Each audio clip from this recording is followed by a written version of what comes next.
President Trump waxes philosophic on his big, beautiful wall. We will analyze the long tradition of aesthete conservatives and Philistine liberals. Then, independent Democrat presidential candidate Howard Schultz calls the Green New Deal immoral. Cory Booker says poor people shouldn't eat meat. And we ask, do animals have feelings?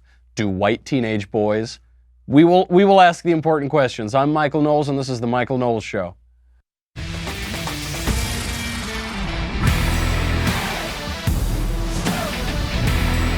If you hadn't seen it, the cover of Esquire is causing a lot of mayhem and chaos because it features a white teenage boy in Middle America.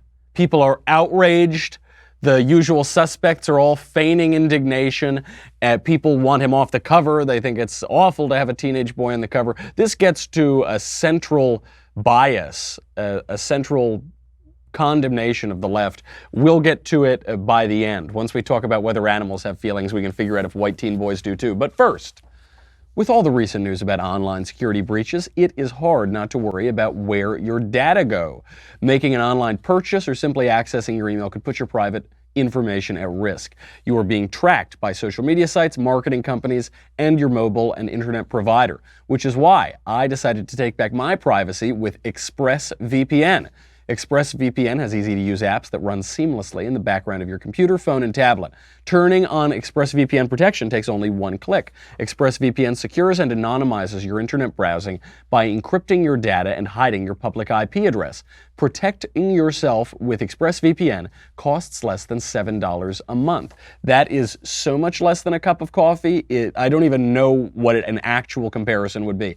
Protect your online activity today. Find out how to get 3 months free at expressvpn.com/Michael, M-I-C-H-A-E-L. That's expressvpn.com/Michael, M-I-C-H-A-E-L for 3 months free with a 1-year package. Visit expressvpn.com/Michael to learn more. Got to take back that privacy. Before we get to whether teenage boys have feelings or not, teenage white boys, let's talk about an overgrown teenage white boy, President Donald Trump, who remains on the warpath. We talked about this yesterday. He's having a very good start to his week. He's had a very good previous week, and he just keeps on doing it, keeps on winning. And there is even more good news now. So we talked about good potential news from his cabinet meeting. We'll go through that cabinet meeting today. We went and talked about the rally down in El Paso. We talked about how he's winning in public opinion. But now he's even got some more trolling. If you looked at his Twitter account this morning, he was referring to the Senate investigation into his improprieties with Russia. And he tweeted out, not a Daily Wire clip, not a Fox News clip. He tweeted out an MSNBC clip to celebrate this news. NBC News exclusive reporting on the Senate Intelligence Committee, their investigation into Russian election interference and what they have and have not uncovered. NBC's Ken Delanian has just jumped in front of a camera to join me with his new reporting. So Ken, what are you hearing? What are you learning? Hallie, after 2 years and interviewing more than 200 witnesses, the Senate Intelligence Committee has not uncovered any direct evidence of a conspiracy between the Trump campaign and Russia. That's according to sources on both the Republican and the Democratic side of the aisle, Hallie. And careful viewers and readers will note that Senator Richard Burr, the chairman of the Intelligence Committee who leads this probe, essentially said that in an interview with another network last week. But what I've been doing since then is checking with my sources on the Democratic side to understand the full context of his remarks, because that was essentially a partisan comment from one side. But this is a bipartisan investigation, and what I found is that the Democrats don't dispute that. Oh my, so President Trump included that entire clip from MSNBC because the schadenfreude is so much better when your opponents are saying that. What they're saying is the Senate Intelligence Committee was investigating Trump's links to Russia, Russian interference, whatever. They came up short. And now you could say, well, the Senate is run by Republicans, and so it's no surprise that they came up short. But what they're saying on MSNBC, to their credit, they're at least admitting it, is that they spoke to sources on both sides of the aisle on that committee. The Republicans said the investigation turned up nothing. The Democrats said the investigation turned up nothing. Now, we predicted that this would happen weeks and weeks and months ago, of course, but we also saw that this was happening in particular right now, last week, when Adam Schiff, that Democrat congressman who's running all the investigations, when he started shifting his focus away from Russia onto Donald Trump's financial interests, you realized they were coming up with nothing on Russia. Russia was the story. If they could have said, Donald Trump visited Russia, he ate borscht 10 years ago, if they could have linked him, they would have stuck on that story, but they can't. They came up with nothing. And so now they're saying, well, if Vladimir Putin is not buying off Donald Trump, we want to make sure that nobody else is either. So we're going to look into all of his financial records since forever, and then we're going to make sure nothing is improper there. Now, the reason for this, of course, is that Donald Trump is a very wealthy man. He has about a zillion businesses. Some of them succeeded, some of them went under. Any guy who's worked for a long time in business is going to have very complex financials, and they're hoping to look in and find something untoward. Especially if you worked in real estate development in New York, you probably dealt with some shady characters. So now they're just trying to rummage through Trump's trash and find anything that might be scintillating for gossipers, anything that might be scintillating to try to bring him down. But on Russia, what have they got thus far? Nothing. Now, we can wait for the Mueller report. Maybe Bob Mueller found something that nobody else was able to find. Maybe he found the smoking gun of Donald Trump colluding with Boris and Natasha. But right now, as we have said since the beginning, since 2016, it's just not looking like it. So, the substantive question. President Trump is obviously winning on this one issue that has dogged him. You can tell he's sort of let it get to him because he'll just tweet out, no collusion, crazy investigations. He mentioned it in the State of the Union. Now on the substantive question, will President Trump take a deal on the wall? Or will he shut down the government? So he shut down the government and he said, we need to get $5.7, I believe, billion for wall funding. Now, $5.7 billion is not nearly enough to build the wall. It's only enough to build a couple 100 miles of new wall. Then the government was shut down, longest shutdown ever. Then the government reopens and he says, I'm going to open it for 3 weeks, but if we don't get to the negotiating table, if you don't give me money for the wall, then I'm going to shut the government down again. So will he shut it down? I don't think so. I don't think he's going to. I don't know how important it is that he does actually. Well, it depends on how else he can get the money. I think he likes his high approval rating. I think he likes that right now he is seriously winning. There's a lot of momentum in the public opinion sphere for him. So I don't think that he wants to kill that approval rating and halt that momentum by shutting down the government again. Also, what would he be shutting it down for? He needs to build the wall. He needs to build the wall. If he can't do it, he's toast in 2020. But if he can do it another way, he should. So the deal on the table that has been struck by legislators that they're now bringing to Donald Trump, asking his opinion on, takes the amount of requested money down from $5 billion all the way down to $1.375 billion for a wall. That is a fraction of what they offered him for the wall. Obviously a lot less than he asked for, and they won't be able to build much wall for this. What are they be able to build? 50 miles maybe of wall? So why would Donald Trump take the deal? There's one really big reason why he would take the deal, and the reason is this. If he gets even $1.4 billion or $1.375 billion for the wall, he can come back and destroy the Democrats' fundamental argument, which is that walls are immoral, which is that walls don't work. That's been their argument now since the beginning. Walls are immoral, ineffective, and they cost too much money. And what President Trump can say, if he takes any amount of money, if they give him $50 out of their pockets, he can say, well, if walls are immoral, then you all just committed an immorality. If walls are ineffective, then you all just gave me money for nothing. And if walls are too expensive, then you all just wasted the people's money, even if it's only some of the people's money, even if it's only a tiny fraction of it. So I think there actually is an argument to take a deal, even if the deal isn't going to build a whole lot of wall. Because then what is their argument? When he comes back and says, we need more money for more wall, are they going to say, it's immoral? He said, well, you all did it already. I mean, this argument was so effective for Republicans when they pointed to Chuck Schumer and said, hey, Chuck Schumer, in 2006, you paid for the wall. Now, it never got built, or in a lot of places it wasn't built, but you paid for it. So what's changed now? Now, some Democrats in the House and the Senate were not susceptible to this attack because they weren't there in 2006. They're relative newcomers. But now, if he gets all of them on the record as paying for this wall, what argument do they have? I'm not sure. The thing that needs to be addressed, of course, is how does he build the rest of the wall? If he just builds 50 miles of wall, he's toast in 2020. His supporters will abandon him. If he can't build more than 50 miles of wall, what are we doing? What are we even doing here? It's his signature central campaign promise. So President Trump, all of this swirling around in his head, he finally addressed the question over whether he would accept the deal or not at a cabinet meeting. We're getting a beautiful looking structure that's also less expensive to build and works much better. That's a good combination of events, because it was crazy what they were putting up. In fact, I happen to think that the walls that they were building were so unattractive and so ugly that walls got bad names, okay, if that means anything. But they were so ugly with rusted steel and big ugly plates on top that were all tin canned. It's called tin canned where they're wavy because the heat makes them expand and contract, and they tin can. I say, why didn't you paint the steel? Well, sir, we save money by not painting it. I said, yeah, but it's going to rust. You have to paint. I've ordered a lot of steel.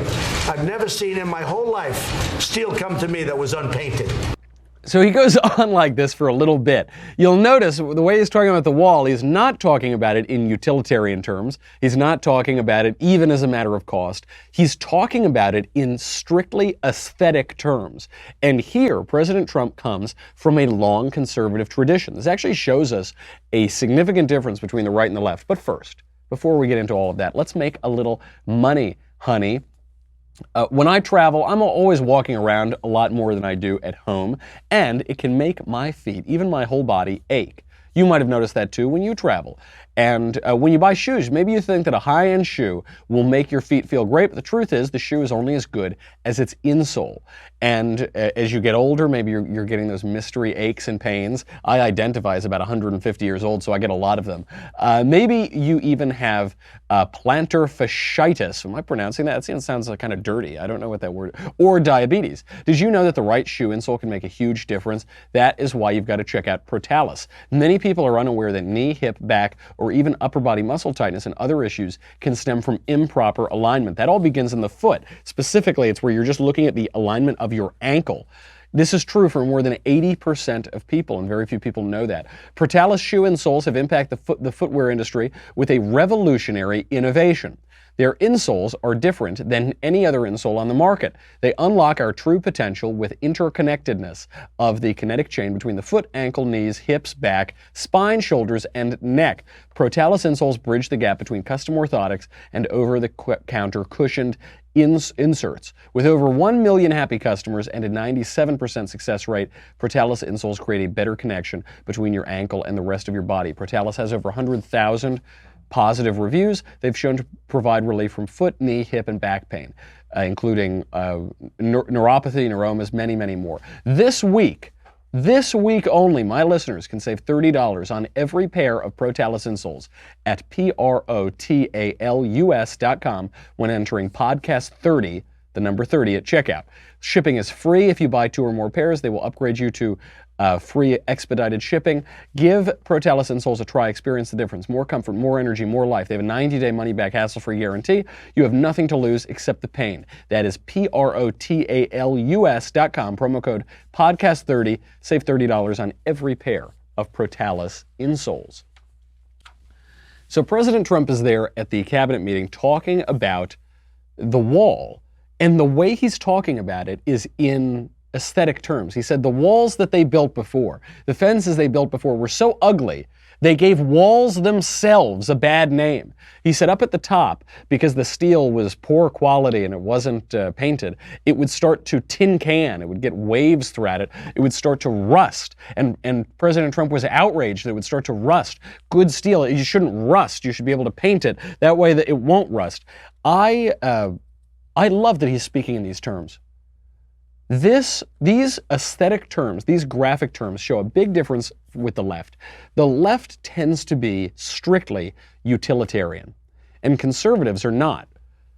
I think in the popular culture we get this backwards. We think of conservatives as the sort of stodgy old man reading the Wall Street Journal, just counting the dollars in his bank account. And liberals, rather, they're the artistic ones, man. They've got such cool artistic ideas. In reality, it's the reverse, because the left has very little imagination. The left has its ideology, it's got its science of politics, its science of history, and it's trudging along joylessly toward progressive utopia. But on the conservative side, conservatives have a more romantic view of the world, a more immense, complex, intricate view of the world. We have a greater appreciation of mystery. We look at the world with greater awe and wonder. It's no coincidence that the Big Mac Daddy of conservative thought, the godfather of conservative thought, Edmund Burke, was a proto-romantic. He inspired the Romantics. He wrote, our main conservative modern founder, Edmund Burke, before he wrote Reflections on the Revolution in France, he was an aesthetic philosopher. He wrote an inquiry into our ideas on the sublime and the beautiful. President Trump is going to write the revised and expanded edition, I think. He's going to write a sequel to that. These terms, obviously President Trump has used these a lot. On the campaign trail, one thing that really set him apart from the other candidates is the other candidates would all be speaking in really dry policy terms, and President Trump would paint a picture. He would paint a picture of John Kasich eating in a disgusting manner. Say, oh, you ever see the way that guy eats? It's disgusting. He just stuffs his face. He's hovering over the plate. It's disgusting. And then you'd have this image in your head. You'd have an image of low energy Jeb. What does it low energy evoke? Maybe like a little atom with the electrons are dead, or so, just kind of a guy slumped, sort of like this. Little Marco, he's always sweating. He's always thirsty, so it gives you this image of a nervous guy, a guy reaching for water, sweat pouring down his face. He was always painting pictures, and it created images that really stuck. So throughout that entire campaign, when he gave you a nickname, when he gave you a description, it would really stick. This is a wonderful tool of conservatives and of the right, and we should use it all the time. We should use our vivid imagery, our appreciation of a world that is more complex than some stupid little manifesto, than here's the whole world in 5 bullet points, according to Karl Marx. The conservative view is so much richer than that. We should use it. I mean, this is part of what makes leftism so inhuman. Leftism treats human beings like material objects. Leftism says, when our material needs are satisfied, everything is great. So when Barack Obama was talking about jihad in the Middle East, he said, the reason that these guys are committing jihad is not because they're motivated by big ideas. It's not because they have a perverse view of God and the divine and the transcendent and the purpose of their lives. No. It's because they don't have jobs. It's because they can't afford to buy iPods. If these guys in jihadi land, if they could just buy iPods and watch TV, then they'd be totally fine. Then they would. We're just automatons. We're just material, fleshy, deterministic machines. Once you plug us full of material, then we don't have any thoughts anymore. This is the idea of the left. That's unhuman. They don't realize that human beings are not primarily material creatures. We're primarily spiritual and artistic creatures. G.K. Chesterton wrote about this. With the earliest men, when you think about the caveman, what image comes into your mind? This sort of semi-conscious, big eyebrows, not very smart guy who's dragging a club in one arm and his wife in the other. And he's dragging them around, and he's a brute, and he's not capable of reason, and he's barely recognizable to us. Because that is the leftist view of what a human being fundamentally is. But we don't know that the caveman carried a club around. We don't know that the caveman dragged his wife by her hair. We don't know anything about the caveman other than this, that he was an artist. Chesterton points this out. The only thing we actually know about cavemen is that they painted drawings on cave walls. Little animals in pigments. That's what they did. Actually, the only firm thing we can say about our hominid cave ancestors is that they had an artistic sensibility. They wanted to reproduce their vision of the world in art, and they had an abstract enough reason and a sophisticated enough consciousness that they were able to do that. They were able to see an animal in the field, go into a cave, and by torchlight or whatever, paint the little animal in the cave. They had a sophisticated enough artistic sense that they could create the pigment in which to paint the animal. That is a sophisticated creature. That is a creature so sophisticated, he almost looks like you and me. Turns out that our ancestors may have had a lot in common with us. It turns out maybe the essence of humanity is aesthetic. And conservatives really get this, and even President Trump. I mean, our image of President Trump is that he's walking around the field with a club in one arm and his wife in the other arm, dragging her by the hair. But in reality, when you actually listen to this guy talk, especially when he talks about building, especially when he talks about his career, he speaks in aesthetic terms. So that's how he's viewing the wall primarily. I think it's a great way to view it. What about the deal itself? I can tell you that, am I happy at first glance? I just got to see it. The answer is no, I'm not. I'm not happy. But am I happy with where we're going? I'm thrilled, because we're supplementing things and moving things around, and we're doing things that are fantastic and taking from far less important areas. And the bottom line is we're building a lot of wall. Right now, we're building a lot of wall. And you think it's easy? We're building in the face of tremendous obstruction and tremendous opposition. Look at the comparison, just how when he's talking about the wall itself to when he's talking about how he's going to fund the wall, he starts to say at the latter, yeah, well, we're taking a lot of money from different areas, and frankly, everybody, and it's going from an area, it'll be in another area, obstruction. He clearly cares a lot less about that. I think he just wants to get the thing built. And so, should he take the deal or not? Well, if he can take the deal and then tie it around the Democrats' necks, that's fine. If and only if he can take the money from elsewhere. Senator Ted Cruz has a great idea of where to get that money, which is that we've finally got El Chapo. We're putting him into an American prison, so he's not going to break out this time. He's not going to break out like he did in Mexico. And we seized $14 billion from him. President Trump only asked for $5 billion for the wall. How about we take all that $14 billion through asset forfeiture? And then, if you did that, you would not only be able to build the wall, you would make Mexico pay for it. You'd be able to make Mexico pay for it without Mexico actually paying for it. So without making the Mexican taxpayers pay for it or the Mexican government, you take like the worst Mexican of all time and you just steal all his money, which he's given up now. I mean, he's a prisoner. He's not getting that money back. And so you take that money, you make Mexico pay for it. And specifically, one of the main reasons we need this wall is because drugs keep pouring over the border. This guy's responsible for a lot of that. Take his money and make him build the wall. You broke it, you buy it. It would be terrific if we can do it. Whether the asset forfeiture laws are such that that's even possible is up in the air. Conservatives have been promoting this idea for a long time. It's not just Ted Cruz or Donald Trump who can do it. Maybe it gets challenged in court. Maybe it's tied up in court for a long time. It would be a great way to start doing it, though. And in this very whimsical way, you could accomplish every single one of the campaign promises in a way that certainly not even President Trump could have expected. But President Trump is not the only person who's upset with Democrats these days for obstruction or radicalism. Democrat Howard Schultz is also upset with the Democrats. And here is why, in a CNN town hall, he's asked this question. As a lifelong Houstonian, I've seen the damages that hurricanes have caused to my city, and I watched as Harvey continued in a devastating way, that damage. So in the face of a warming climate that leads to more powerful storms, how much of a priority would climate change be to your administration, and what are some plans you have to tackle that issue? Before we get to his answer, I would like to point this out. This is the trick that the left does all the time.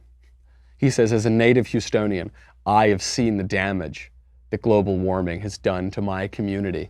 I've seen what these storms that are caused by global warming, I've seen what they do, and I've seen global warming up close because of specific weather events, global warming.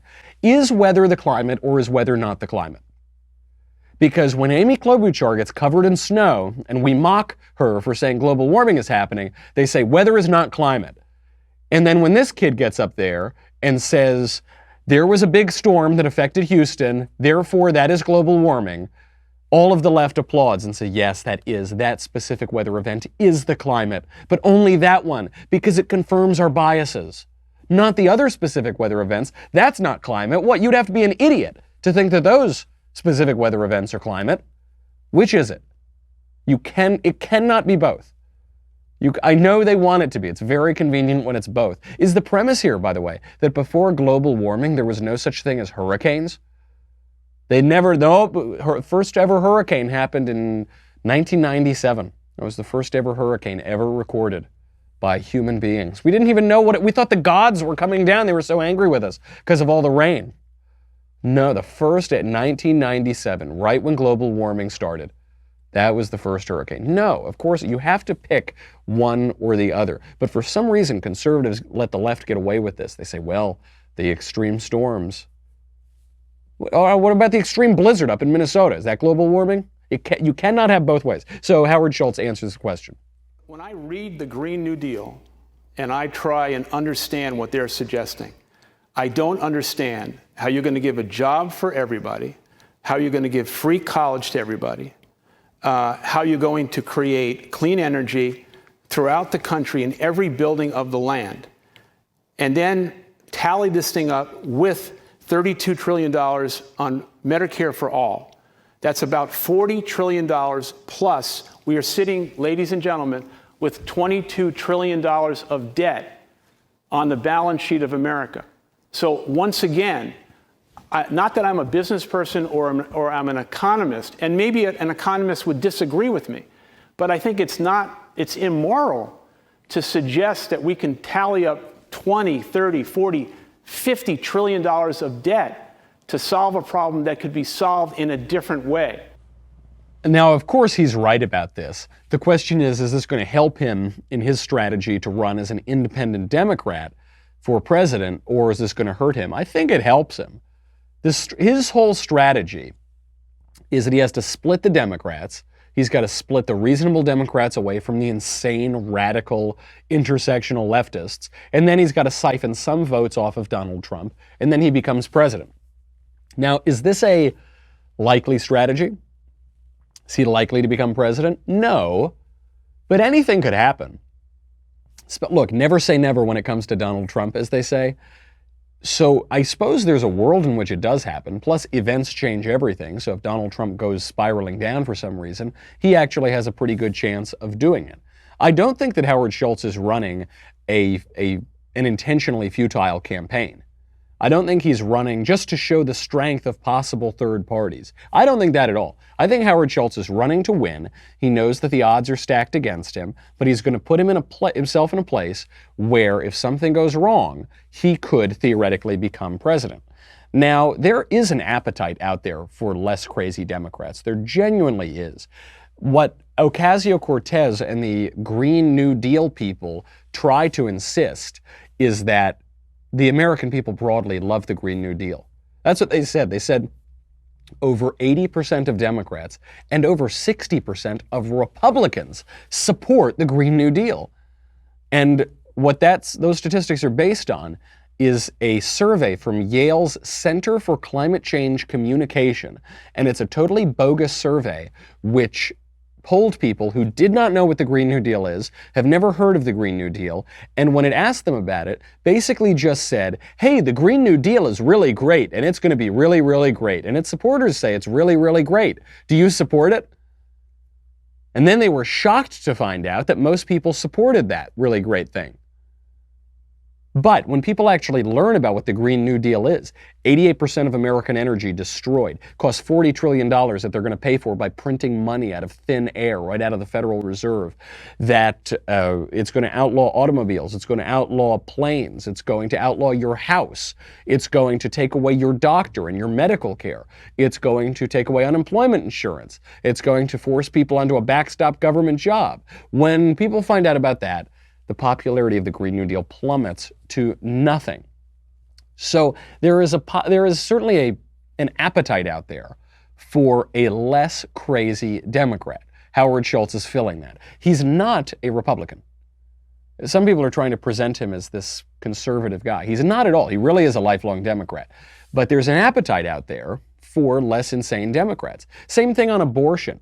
There's a new survey out today from YouGov. It shows that 2/3 of people who identify as pro-choice in favor of abortion oppose third trimester abortion. So 2/3 of people who think that they support abortion, actually are pro-choice, think that after 24, 26 weeks, abortion should be illegal. To say nothing of Ralph Northam, the governor of Virginia's idea that abortion should be legal after birth. We should be able to kill babies once they've been born. So there's a real appetite out there. Howard Schultz is a tough dude. He's not a squish. He is running to win. He sees an opening for himself. I think it'll probably help Republicans broadly, but who knows?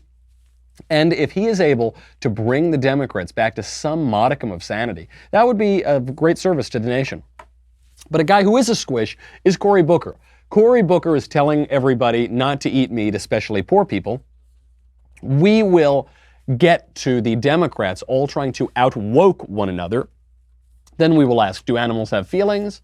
Then we will ask, do white teenage boys have feelings? But first, go to dailywire.com. If you are on Daily Wire, thank you very much. You keep the lights on, you keep Covfefe in my cup.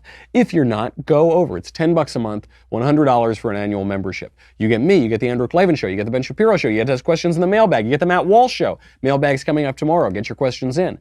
You get to ask questions backstage, we're doing a lot of those now. You get to ask questions in the conversation, you get Another Kingdom, you get so much stuff now. And you get this, the Leftist Tears Tumblr. And by the way, if Howard Schultz does run hard for president through the general, and if he spoils the election for Democrats, and if because of him Donald Trump gets reelected, we're going to put out the vintage Leftist Tears Pike Place roast. It's going to be, some people say it's bitter. I think it tastes so, so sweet. Go over to dailywire.com, get it. We'll be right back.